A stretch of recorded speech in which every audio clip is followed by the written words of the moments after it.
Aquariums are amazing, but they can also be challenging. I get it, I've been there. I love this hobby, and I want to help others fall in love with it too. And the best way to do that is to give you the knowledge you need to keep a healthy, stunning aquarium that is thriving. Today, I'll show you 5 common mistakes you might be making, and of course, how to fix them.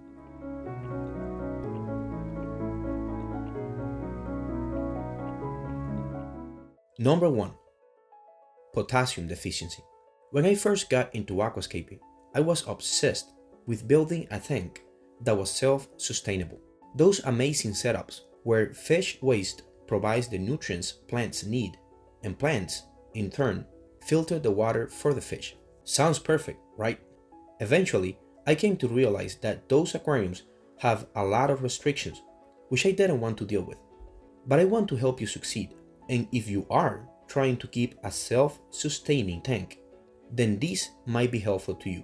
Fish waste creates nitrogen and phosphorus, but it doesn't produce potassium, and potassium is essential for healthy plant growth. So, if you're going the self-sustaining route and using RO water, or if your tap water is low in potassium, your plants might suffer, no matter what else you do.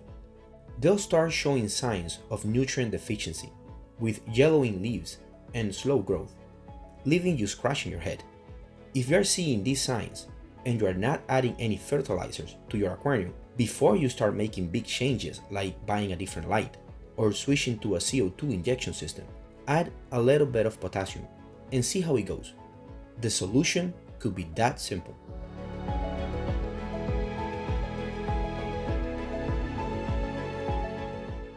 Number 2. Exposed power sand. Power sand, such as any other base layer fertilizer, is super rich in nutrients, and depending on what kind of soil you're using, it could be required for proper nutrition. Base layer fertilizers are meant to stay buried under your main substrate layer.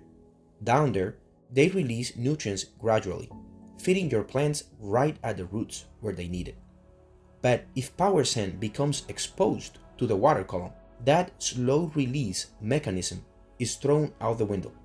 Instead, you are getting an all-at-once nutrient bomb that can lead to ammonia spikes, nutrient imbalances, and, you guessed it, algae blooms. If you're fighting algae and everything else seems in order, make sure that whatever base layer fertilizer you're using is not peeking through the substrate. Just a little bit exposed can start a chain reaction of issues. If you do find that any of it has been exposed to the water column, top it off with a bit more substrate, pressing down gently to make sure everything's covered. By keeping that power sand buried, you are setting your tank up for long-term stability, letting plants get their nutrients while keeping algae under control.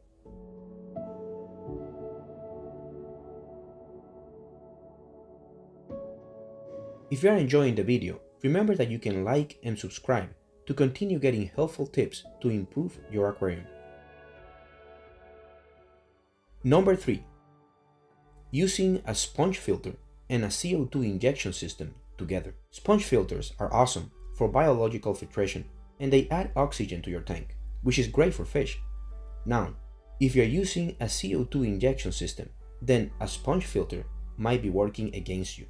The bubbles from a sponge filter constantly disturb the water surface, allowing CO2 to escape before your plants can really use it.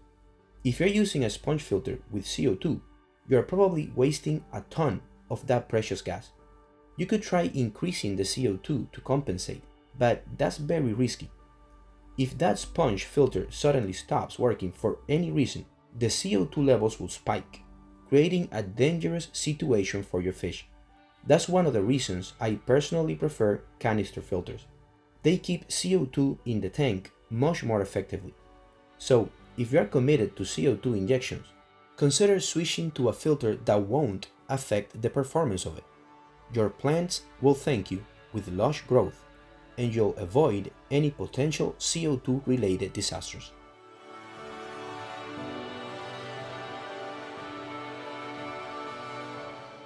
Number 4. Not having a heater.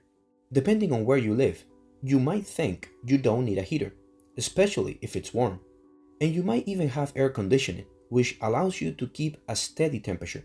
But the thing is, there's a lot of factors that could come into play depending on your specific circumstances. In my case, for example, there's always this weird 4-degree difference between my living room and my bedroom. And of course, at night, I drop the AC a bit to stay comfortable. Now, since all my tanks are in the living room, the temperature drop at night can be pretty significant. In nature, water temperature cools down gradually overnight because there's a large volume of water. In an aquarium though, that drop happens fast because we are working with limited water volume. Those rapid changes can stress out your fish, and if it drops too much, it could even lead to fish loss. So if your tank's in a room where temperature fluctuates, a heater might be something that you need. It's a simple fix, but it can make a huge difference.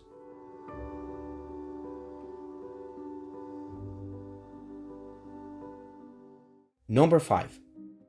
Cherry shrimps and fertilizers. Who doesn't love cherry shrimps? They are the perfect addition to an aquarium. They are hardy, easy to breed,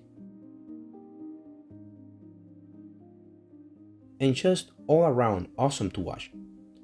I believe every aquascaper wishes to own cherry shrimps at some point. If you haven't kept them before, but you want to do so in the future, let me give you a heads up. Be very careful with the type of fertilizers you use, because copper is toxic to them, and it's in most fertilizers as a trace element to support plant growth. So if you're using a standard fertilizer, you could be putting your shrimp at risk. To keep cherry shrimp safe, you'll want to use a shrimp-friendly fertilizer specifically designed without copper. These special fertilizers give your plants the nutrients they need without introducing anything harmful to your shrimp. Making this switch is key. Your plants still thrive, and your shrimp can go about their lives without that invisible threat in the water. So, if your shrimp look like they are struggling, try switching to one of those fertilizers that are specifically made for them. It might be exactly what you need to be able to keep cherry shrimp healthy and thriving. These mistakes could be the reason why your tank isn't thriving. Try to fix them and monitor your aquarium for signs of improvement.